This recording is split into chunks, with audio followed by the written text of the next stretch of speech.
bezisesifungweni seyintombi. Ensukwini ezingangakhi behlangene izingane zomnyazi. Ihlanganiswe umnyazi. Amen. Sawucela nihlephulelane nje bantwana. Malibelinye nje ivesi bese uhlale endabeni. Ungakhaleli ukudonsa isihlabelelo sonke ngoba baningi. Amen. Sawucela nowe sifundela umthandazo wesabatha inkosi ibusise. Thathani ke bantwana.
Osuka eThekwini ekhaya elihle. Shembo engcwele ngisaguqile ngingumntwana ngiyakubonga uNkulunkulu engcwele ukuthi ke wangithanda wathanda nabasekhaya ukuthi Shembo wangikhombisa ukuthi nayi indlela yokuphila neqiniso. Ithe ngisafunda eminyakeni edlule ngasengiqedile ke izifundo zami zasenyuvesi. Sengilindele manje ukuthi ke hayi yoyembengeni impela ngithi Shembo engcwele ngiyawucela manje umsebenzi. Hayi ithe kwahamba isikhathi ngiya-applya hayi akukho okuzayo. Kanti izothi ngo-2023 ngiqala uhambo oluyingcwele oleKenani. Ngahamba ngithi ke Shembo engcwele ngisathembela kuNkulunkulu engcwele Nkosi yamakhosi. Ngingumntwana nje ngisaqala lo hambo angazi Nkosi yamakhosi kepha ngoba wena uNkulunkulu ophilayo Shembe uthe mase ungihambele phambili uNkulunkulu konke sekulungile. Ithe endleleni ke njalo nje ngibona inkosi lokho nguqile ngiyacela Nkosi yamakhosi ngicela umsebenzi Nkosi yamakhosi ngicela lokho uShembe uzasikhumbula ukuthi konke sesicelayo singakhohlwa ukumbonga. Ithe ke indlela ihamba sesifika ngaguqa ngathi ke sengiyahamba ke manje uNkulunkulu egcwele sengivele ekhaya ngicela ubuyele nami. Ithe ngisalele nje esibonakalisweni khona imizi kababa engakoyazi kahle ngamagama kodwa ithe bengilele esibonakalisweni ngabona ubaba ethi mntanami ngithi mina baba awu inhlanhla engaka yokuvakashela uNkulunkulu wathi mntanami sengizwile. Ithe ngithi ngisalele ke ngithi mina baba usengizwile kuningi phela bengicela mina ngiyacela ngami.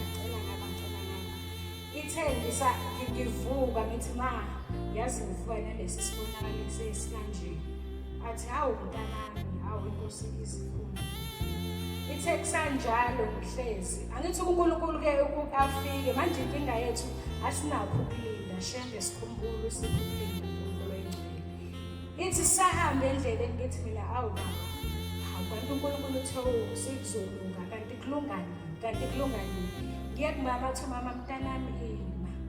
uNkulunkulu usaphuzisa abantu amanzi. Uyeza nakuwe akasoze akulahla akasoze akudele. uNkulunkulu oyingcwele Nkosi yamakhosi ngingumntwana nje ngiyacela Nkosi ukuthi ungiphe ukuthi ngikuthembe ngezikhathi zonke uNkulunkulu ngoba uwokuqala uwokupheka akekho omunye esingabheka kuye ngaphandle kwakho. Nkosi ngosisizwe.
Bengisukuma nje ngibonga ngakho konke Inkosi esingenzele kona.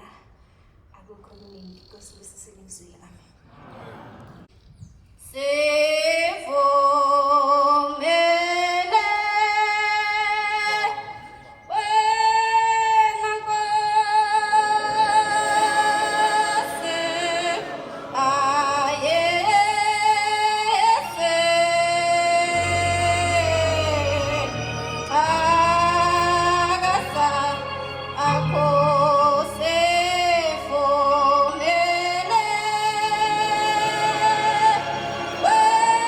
Go!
makube kuhle kwabangcwele bonyazi lezulu naphambi kwesihlalo sobukhosi.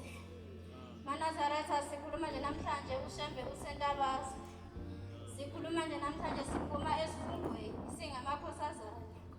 Ngixolise ukufika late MaNazaretha ningithethelele noShembe angithethelele nengilosi amakhosazana ingithethelele. MaNazaretha sihamba ngey'moto, iy'moto ezenza noma yini into ezithandayo. MaNazaretha ngizokusho namhlanje ngihamba nedimoni. Cela ukuthi uNkulunkulu wasebuhleni angichithele lelo dimoni ebengihamba nalo. Ngoba MaNazaretha kuba le dimoni belingekho mhlawumbe ngabe kade nami ngabe ngifike ngesikhathi. Kodwa ngizoqale ngikucele MaNazaretha, ngicela ukuthi uNkulunkulu wasebuhleni angilobe kanye ney'ngilosi zasezulwini.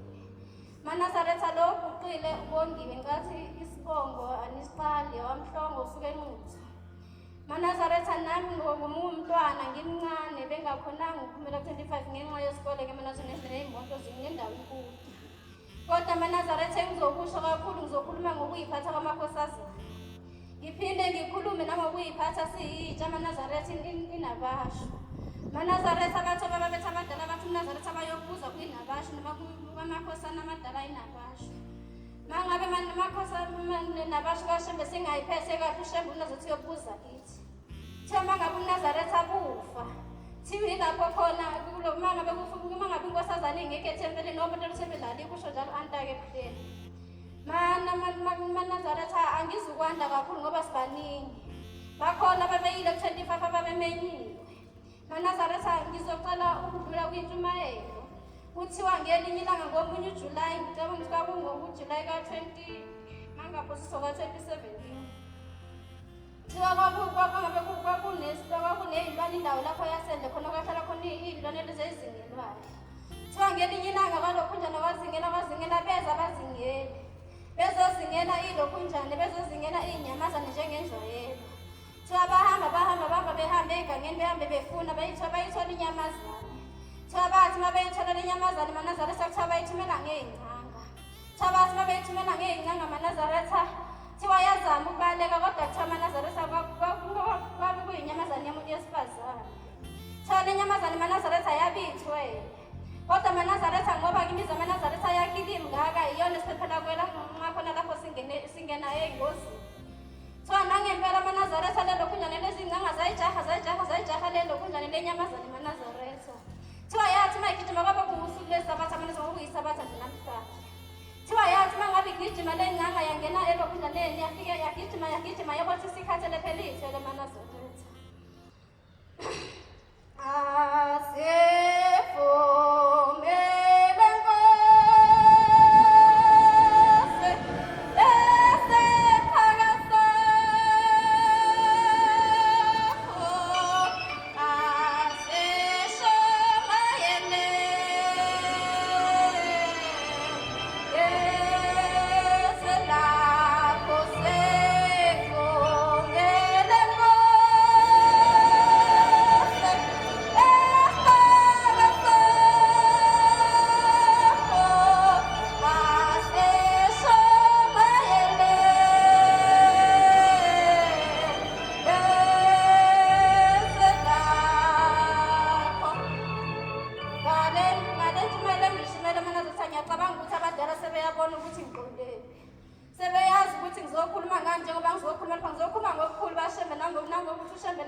Yabonakala njengelokhunjana njengey'mbuzi zonke MaNazaretha bakuthiwa MaNazaretha ungambathi isikhumba sethu. Vele ube yiNazaretha qakuthi uyiNazaretha kodwa uShembe uzohleze kufihle ey'theni zakho njalo. Thiwa nangempela MaNazaretha yafike yahlala lelokhunjana lenyamazane bangena abazingeli ngaphakathi kuka lo muzi weyiNazaretha. Bafike babuza bathi baba ngaba uyibonanga inyamazane engene lapha. Thiwa lo baba ngoba unesihlo uyacabanga ukuthi njengoba ingena nje le nyamazane lapha idingani idinga usizo. Thiwa nangempela wathi lo baba-ke cha ngizange ngiyibone bantwana bakababa. Thiwa bathi hayi bo mna baba omdala angeke sikwazi ukuthi igijima inyamazane agijima zonke nawe kodwa wangabusayibona. MaNazaretha kuthiwa lo baba wathi angizange ngize ngiyibone bandlula bahamba baqhubeka onye indlela. Thiwa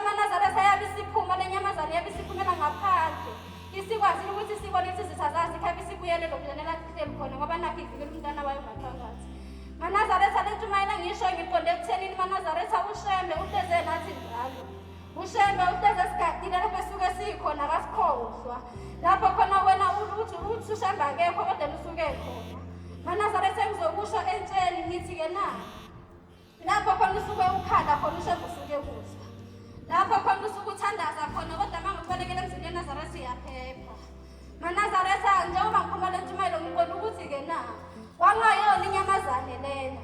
Kwangabe kuwumuntu kwakuyiNazaretha elinye kodwa kwakuyiNazaretha ngoba iNazaretha hlezi linezitha.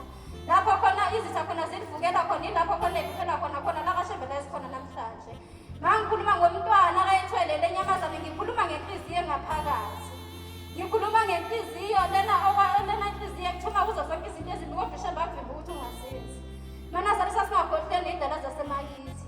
Singakhohlweni ukuthandaza ngey'khathi zonke ehlezi ibekiwe. MaNazaretha nami ngumntwana kodwa ngizukanda kakhulu ngicela ukuthi uNkulunkulu asekuhleni lapho la ashaya aphozise lapho khona ngibhibhile khona njengomntwana. Kuthi lapho khona ngikhulume kahle khona bese kuloba igama lami ekhumbula lokuthi amasesibhedlela MaNazaretha nakhe.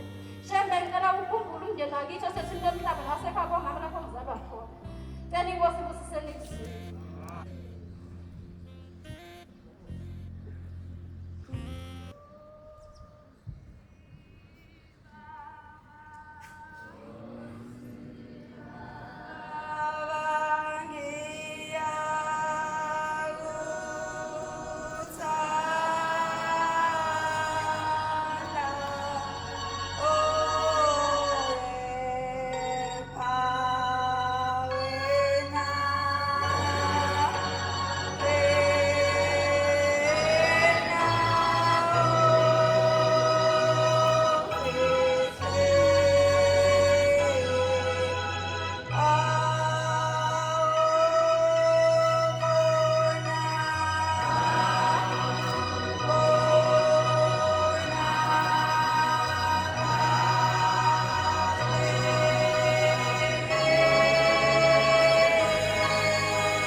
Konke ngizokusho kubangcwele bakhe kube kuhle amen. Nkosazane egoqile kaMakhoba eSwatini. Abadala babesixoxela bathi uBombela wafika nathi endaweni yangakithi. Bathi wafika komunye umuzi endaweni yangakithi kwakuhlala esalukwazi esasikhungethe indlala kakhulu ithi mayitshala leya ntokazi kwakungaphumi. Omakhelwane bayosima betshalile bona kube kuhle amadumba aphume umbila konke kwakutshala kuphuma kube kuhle. Kodwa wathi uBombela mayefika kuleya khaya wasecela amanzi okuphuza le ntokazi yasimphuzisa amanzi. Yaselibika lonke udaba layo ukuthi yona mayitshalile akuphumi lutho. Nomakhelwane nomphakathi uyayihleka ukuthi kanti yona itshalo okunjani ngoba ukudla mangaphumi. Thiwa uBombela wasekhipha isibusiso. Wathi inkosi ibusise kusukela namhlanje kuzophuma ukudla kwakho ozobe ukutshalile. Thiwa abantwana basezulwini safika isikhathi sokutshala. Yatshala le ntokazi yatshala amadumbe. Yathi mayitshala lamadumbe kwaphuma amadumbe amahle. Thiwa mawudlula emakhulu lamadumbe aye mahle ukudlula bonke ababetshalile ngaleso sikhathi. Thiwa athi mafika isikhathi sokuvuna yayisivuna le ntokazi yavuna amadumbe amaningi okwalandela ukuthi kube nezinkampani eziningi ezabe seyibambisene nale ntokazi ekudayiseni lamadumbe. Thiwa imali yayenziwa yile ntokazi yayiningi kakhulu. Bonke abantu babebuzana ukuthi kanti yena isitshalo kunjani ngoba phela bengaphumi lana mayitshalile. Thiwa abantwana basezulwini kodwa kwaba nelanga elilodwa lapho khona kwakuyisabatha abeyinkampani babefikile bezolanda amadumbe. Yathi le ntokazi angisayiyeki le mali yalithatha igeja ngesabatha isingene insini yabantu. Kuthiwa ngalelo langa abantu abasezulwini njengoba kushiwo kuthiwa makhulu amadumbe kwaze kwaphuma igama ukuthi sesidumbini laphaya ngakithi. Lelo gama lasukela lapho ukuthi kwakunamadumbe amahle laphaya. Kodwa kuthiwa ngalela langa abantwana basezulwini asephela aphumanga lutho emva kwalokho. Yayisiyibuza le ntokazi ukuthi kwenzakaleni, kanti yena ikhohliwe ukuthi ngesabatha akwenziwe okufanele lokho akwenzile. Nathi bantwana basezulwini siyacela kuJehova, ebese sipha uJehova bese siyamkhohlwa, senze okuphambene, senze lokhu angakufuni uJehova. Enye intokazi yakhuluma ikhonzi kuleli khaya, ithi uShembe uNkulunkulu. Ithi akwenzele yona kuze ngabe iyakholwa kuleli bandla, kodwa kuleli bandla kulidwala elibushelelezi. Ithi le ntokazi mayikhuluma ingane yayo yayigula, ihlushwe inkaba kakhulu. Uthi ayikho ama-operation angenziwanga, uthi akekho udokotela angayiswanga kuye, kodwa ingane babeyihlinza nje ibuye iqhubeke nokugula. Ithi yasiyalelwa ngoJehova esiphila naye, Jehova engcwele. Yasiyalelwa ngonyazi lwezulu kusenanda Nazaretha. Sobe beyalela ngonyazi lwezulu kwase kuba khona inkosana eyisimhambisa, ithi izomhambisa kubaba. Ithi le nkosazana yayibuza ukuthi ngizoyiswa kubaba, ayikho i-appointment kanti eyenziwayo kulo dokotela engiziswa kuye usenanda, ngingaya nomnini kanjani? Mina bonke odokotela engibahambile kuba ne-appointment kuqala. Onjani lo ngiswa kuye ongenayo? Uthi kodwa wathatha ngihambe ngoba ingane yami iyagula. Uthi waselibangisa ebuhleni bamaNazaretha. Uthi mayefika ebuhleni uyabona uqhaqa lamadokodo kodwa wenga-understand. Uthi wazibuza ukuthi udokotela onjani ohlala kulesi simo esinje. Uthi wayebuza ukuthi ngabe ngizolithola yini na usizo, futhi wayesefikela na ukucasuka. Wayesefika ke ebuhleni bamaNazaretha, base bemnisa-ke enkosini. Kuthiwa inkosi yayiseyicela umntwana, waseyihambisa-ke lo ntokazi kumshumayeli. Nakhona uyayihambisa nje usediniwe ukuthi kanti ngiyiswaphi nje futhi le ngane yami bengayilimazi. Waseyihambisa kumshumayeli le ngane kubaba, ubaba wasedabula umjiva wakhe bayogqokile. Wasecela amafutha abusisiwe. Waseyivula ingane waseyigcobisa la enkabeni la yayigula khona. Waseyigcobisa eyibopha ngomjiva wakhe, inkosi ikusise. Manifike ekhaya ningagezi ngenzi lutho bese niyalala. So ayahamba-ke le ntokazi ibuyela lapho ihlala khona, ehamba izibuza ukuthi engabe lolu sizo ngizolithola na ngoba ngibuyanga namaphilisi ayijovanga yenziwanga lutho ingane. So base bebuyela lapho behlala khona bese beyalala. Uthi ekuseni uma bevuka wavuka ingane ingekho eduze kwakhe. Wasezibuza ukuthi ishone ngaphi ngoba le ingane ebingasahambi, engakwenzi okwenziwa ezinye iy'ngane ngoba le nkaba ibihlukumeza kakhulu. Kodwa wathi mayebheka phandle ingane iyadlala, waseyibuza ukuthi uphumaphi, yathi kuphuma ukuyochama. Ingane engakazi izihambele yonke into ebiyenzelwa. uShembe uNkulunkulu bantwana benkosi. Ngalawo mazwi nami bengiloba igama lami, inkosi usise elizweni.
ongishayayo. Ngibona uBhobho uyabhizi uyehlwe inyuka sengithanga umbambe. Cabanga ukuthi ukusukuma kwami mangasukumi mhlambe kuyolotshwa isono egameni lami. Nabayithi abalelo othuli nomhlaba. Inkosazane eguqile lapha eyakwangobese. Ngiphume enquthu siphethe umfundisi umchumi. Nginomkhuhlanyana kancane maNazaretha ngithethelele. Ukusukuma kwami ngisukuma nokubonga kusukela unyaka uqala. Kuthe ngoMashi kwangena i-SMS ne-email kade iqhamuka esikoleni kade ngifunda khona ukuthi-ke ngiqedile kumele ngizograduate. I-date ebekade kumele sigraduate ngakwakumhla ka-9 March. Ngomhla ka-10 kuzoba ukuzalwa kwaNazaretha. Angizange ngikwazi ukuphumelela kulo mcimbi. Ngase sengiphumelela kulowa ngesonto okuzalwa kwaNazaretha wakukhona eThempelini. uShembe kunezinto zakhe, unendlela zakhe zokuhlela izinto. Kukhona izintombi ezineziqu la ezifake inansuka. Siyambonga uShembe ngalokho. Siyacela futhi ukuthi asikhumbule njalo, asiphe amandla ukuthi sikwazi ukufunda esikufisayo ngeenhliziyo zethu kufezeke.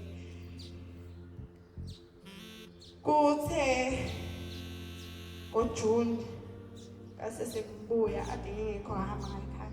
NgoJuni ngabuya ngeza ngapha eGoli. Kwakuzohanjiwa kiwe ebuhleni ade ngiqala nokuya ebuhleni ngihlala umhlangano wonke ebuhleni. Ngiyambonga uShembe futhi ngalokho. Kanqani nokuyentanda abanye bazolibuza ukuthi ayibo nkosazane engaka siyayifikela thina la ekhaya. Abanye baye bathi singamakhethankosi mabe sichaza. Asinabo abazali abamaNazaretha, asikhulanga nenqubomgomo yaseNazaretha. Siyayicathuzela nje. Siyacela uShembe asikhumbule njalo singadindi endleleni yakhe. Lolu uthando asithanda ngalo ukuthi size sifike la sizobona into enhle kangaka, sibone uShembe uNkulunkulu kangakanani. Siyacela ngasideli asikhumbule njalo. Iyasukumela inkosazana sekuyinabasho lapha emoyeni ithi ngomhla ka-3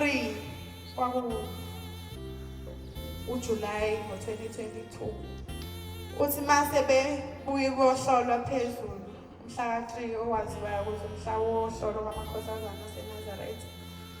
Uthi mabebuye kohlolwa phezulu sebehleli noNkulunkulu useyasho ukuthi-ke uyabonga ukuthi basayigcinile isikhathi esingaka. Usekhuluma ngokuthi-ke uthi wathi uShembe uyacela emakhosazaneni ecela ngawo umhla ka-3 Julayi ku-2022 mhlawumbe ababekhona ngalowo nyaka bazokhumbula ukuthi wathi uShembe uyacela emakhosazaneni ukuthi-ke leli duku elimhlophe elingale emva kamkhokheli useyalibonga akasaliceli ukuthi lande esontweni. Siyacela ukuthi uShembe-ke asikhumbule singamakhosazana, siwakhumbule lawo mazwi akawasho kithi ukuthi wathi uyalibonga iduku elimhlophe. Ucela lingasandi kakhulu ngoba selandile.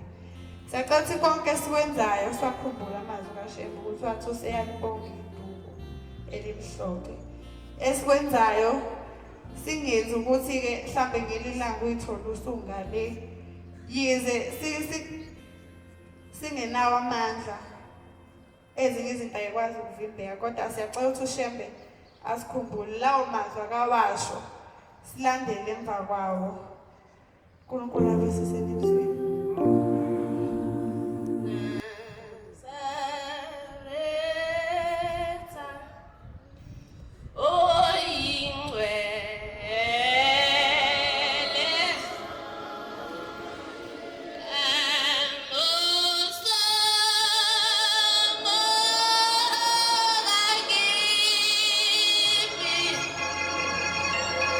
I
Simamilo waDlamini uma imsinga. Nami ngisukuma nokuzibongela enkosini yamaNazaretha abangcwele benkosi ukuthi ingikhumbulile yangikhipha endlini kubanda kunje ngeza lapha ngazo khonza ngoba wathi uNkulunkulu asomkhumbula noma sigula noma lina noma linjani. Ngisukuma nokuthi uShembe uNkulunkulu maNazaretha. uNkulunkulu bakhe sesibonile kuselokhu sazalwa siphila siphila kuye lenkolo kaNkulunkulu ngenxa yabazali abasizalayo abazalela kule nkolo. Sibonga nokuthi isithema sesikhulile ayangasuka kithi sakubona kufanele ukuthi siqhubeke nayo. Ngizocela incwadi uJohn 15 verse 5. John 15 verse 5. Ngicela ukuthi njengoba ngiphakamile uNkulunkulu akhumbule abazali bami lapho bekhona phansi komhlaba. Bese bakhumbule uma besesigodini sesilokufa ibakhiphe kulolu suku namhlanje bathethelele kizo zonke izona abahamba bezenzile. Uguqa kwami lapha kungabi ukuba ngizosula igama lami encwadini. maNazaretha nginovalo ngesaba. Khona amakhosazane amabili ayihamba uhambo olude. Athi mehamba lamakhosazane maNazaretha siphuma ePhlembe maNazaretha. uShembe ukhulumile kakhulu ngothando bantwana benkosi. Ekhuluma uNkulunkulu wethu ukuthi ucela ukuthi sithandane sibekezelelane sibe abantwana abanye njengoba isihlabelelo sisho ukuthi masibe munye. Lamakhosazana ayihamba uhambo olude maNazaretha ephethe nemphako. Kuthe kusenjalo esahamba uma eseyitholile incwadi ngizocela ukuthi ngifundele. John 15 verse 5. Mina ngingumvini. Mina ngingumvini. Nina ningamagatsha. Nina ningamagatsha. Ohlala kimi. Ohlala kimi. Nami kuye. Nami kuye. Lowo othela izithelo eziningi. Lowo othela izithelo eziningi. Ngokuba ngaphandle kwami. Ngokuba ngaphandle kwami. Ningenze lutho. Ningenze lutho ngiyabonga ukusibusiza. Amen. maNazaretha kuthiwa ahamba lamakhosazane enye yabe isithi silambile. Yabe idla isikhaftini sayo ayisiphetheyo. Waqhubeka nohambo lwabo. Kuthe le yesibili uma isifuna ukudla nayo. Yathi sivula kanti sekukonakele maNazaretha. Kodwa ngokubona kwakho ukuthi yamonakele ukudla. Kule nkosazane kwakonakele inhliziyo. Inhliziyo yayo yayibolile inamaqhinga.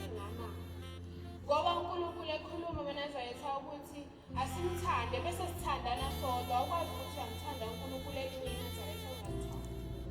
Angisukumile maNazaretha ukuthi ngizoyala ngoba akukho kimi lokho. Bakhona obaba abadala nomama abangakwazi ukwenza lokho. Kepha ngikhuluma into uNkulunkulu ayikhulumile kithi ukuba ucela ukuthi sibe nothando maNazaretha. Njengoba le nkosazane kwabonakala ukudla kwayo kufana nanentshumayelo yomama owahamba waya kubaba behamba nobaba wakwakhe bengabathola abantwana. Wabe sefika ubaba batshela ukuthi mabathuthe bahambe beyokwakha endleleni ukuze bezophakela wonke umuntu odlulayo wonke umuntu ukuze bezothola ingane abayifunayo. Kuthiwa maNazaretha lo mama wayebaphakela bonke abantu abadlulayo. Kwahamba isikhathi wabona ukuthi ngathi khona nje lo senesithefo sefika njalo. Wahlangana nabangani wayesethola abangani lo mama waxoxela ukuthi cha ngathi senesithefo lo sefika njalo. Wakhohlwa maNazaretha ukuthi lamazwi wayephuma enkosini uNkulunkulu wethu emtshelile ukuthi uyenzelani le. Wakhohlwa nokuthi into leya akuthiwa kayenze uyenzelani. Kwaba inkosi maNazaretha ayingcwele. Lo mama wabe sekhohlwa wayesehlangana nabangani ngenxa yenhliziyo ngize ngiqede kodwa ngikhuluma ububi benhliziyo. Izinto ezikwazi ukuyenza zenza ukuthi ukhohlwe nokuthi le nto ekuthiwa yenze uyenzelani. Lo mama wabe wathi abangani bakhe akafake umuthi ukuze lo muntu engasezukuqhubeka eze phela ukuze ezoqeda lesi sithefana. Wafaka umuthi washona maNazaretha umuntu kaNkulunkulu.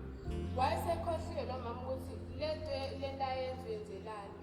Wayefuna abantwana kodwa ngokungalaleli nangokuba nenhliziyo yembi ungabi nothando nabanye abantu kwenze ukuthi engabe sayithula ingane yakhe ukuthi uNkulunkulu ukuphama lapho ngeke ngikhulume kabi khona ningithethelele eManazarete bese umntwana kancane ososukisa.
Kuthiwa khona umakoti owayeseshadile wenansuku eBlue waya enkosini wathi baba unginikile umntwana kepha umntwana akanawo amathambo. Bathi inkosi yaqalaza emaceleni yaphinde yafika yambuza wathi iphi umNazaretha lo wawudla ngawo isidlo. Wathiwa lo makoti akahamba yolanda uNazaretha. Kuthiwa yahamba inkosi lo makoti loyo wayeseganile awolanda uNazaretha weqona esayinkosazana. Yafike inkosi bathi yawukhatha yafike bambopha amafindo amahlanga wonke omzimba. Kuthiwa ingane yabisimila amathambo. Makhosazana no-anti bahlezi basitshela njalo kuthiwa sihambe siyodla isidlo, kepha thina silaleli. Sengathi uNkulunkulu kaShembe angasipha indlela ezivulekile zokuba silalele. Asipho uthando lokuba siqine enkoneni yobuNazaretha ngoba izinto ziningi la emhlabeni sithanda izinto kakhulu. Sengathi uNkulunkulu angasipha amandla ukuba sisigcine. Ngiyabonga nami bawusangcinile Nkosi Sithembiseni.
Ithuba esitholile ukuthi sikwazi ukukhuluma nathi ngoNkulunkulu wethu uShembe uNcebekazi wesonto. Nkosazane eme phambi kwethu, Nkosazane bamakhaya. Ngifuna ukubonga amaNazaretha. Ngibonga ukuthi uNazaretha ukuthi umnyazi uNkulunkulu wakhulula mina bakithi. Abanye bethu sangena kabuhlungu eNazaretheni. Sangena kunesifo ekhaya, sakushona ingane yasekhaya, ingane engilamayo ubhubhane.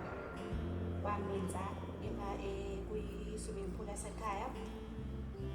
Ngalokho-ke masisiqedile ukungcwaba, kwafika ukhokho efike ekhusheni, efike ephethe uNazaretha, ephethe uNantsuka. Elokhu emile nje kubuke engakhulumi okukhulu, engakhulumi okuningi. Eme nje ephethe uNantsuka, ephethe uNazaretha. Kwadlula isikhathi, kwadlula amasonto, mhlawumbe ngithi iy'nyanga. Ngezwa ngabo abazali sebethi, hhayi ake sizame lali isonto leli. Awusiphelezela, sihambeni sonke. Siyovakasha sibone ukuthi liba kanjani. Sahamba-ke isabatha lokuqala esempelini eBhekmusi, Mpumalanga. Saya khona-ke sabatha kokuqala. Ngangaqabuki uNazaretha, umamkhulu waganela noma washada ubaba owayeyiNazaretha. Ngangithi bangivakashayela khona ngibabone-ke, kodwa ngingabazi ukuthi kahle hle benzani. Mabefaka lezi zembatho ezimhlophe, indaba sibuye singawazi ukwenza ezinye izinto makuyisabatha. Kanti uShembe uzophinde angikhumbule sengithe ukukhula, noma esengikhumbule seshonile ingane yakithi. Sathi mase sikhethe inkosi sabhajadiswa, kwabuya-ke uBhotwane u-24 bezobonga ukuthi ngiyabonga ngempela mndeni wami, ningisizile nangigeza, nangikhipha futhi kula manzi kade ngenze kuwo. Ngibonile ikhaya lifudumele ngoba sengingenile naba amaNazaretha nize ningangikhombi le ndlela. Iyona into mina engenza ukuthi ngihlale kulobu buNazaretha. Ayikho noma akukho okunye la enye indawo la khona engingakhonzela khona angazi mhlawumbe kini kodwa mina angiboni indawo la ngiphuma khona ngiphelele khona. Ingakho kuba buhlungu uma ngiye ngibona amaNazaretha ebedayisa uNazaretha. Uma kungaphela lokho uNazaretha ngoba nakho lena lifuna ukuduma ngabo uNazaretha lifuna ukuduma ngayo uShembe. Yithi thina sobhekaphi thina-ke singanawo amanye amakhaya la sophephela khona uma sifuna ukukhonza. UShembe akakufuni indaba yokuthi sizoduma noma ufuna ukubukwa izwe lonke uNazaretha. Lento yokuthi umuntu akwazi ukuthola indawo yokuthi ifuna ukuphephele khona uma sisihambile sikushiya lo mhlaba. Into kodwa leli sibona akulona indlu la siyohlala khona ngaphakathi kodwa la fanele ngabe siyohlala khona ngaphakathi sezulwini uShembe. uNazaretha singakukhohlwa ngalokho konke isikwenzi. Ngithanda nokubonga, ngicela ukubonga ngokuthi uShembe ungikhumbulile ngekhathi ngifuna umsebenzi ngasheshe ngawuthola umsebenzi engiqedile esikolweni. Ngihlalanga isikhathi eside ekhaya ngobonga futhi lokho kusibusisa esikhulu. Ngiyasebenza namhlanje ngiyakwazi ukuthi ngize nginakekele ekhaya.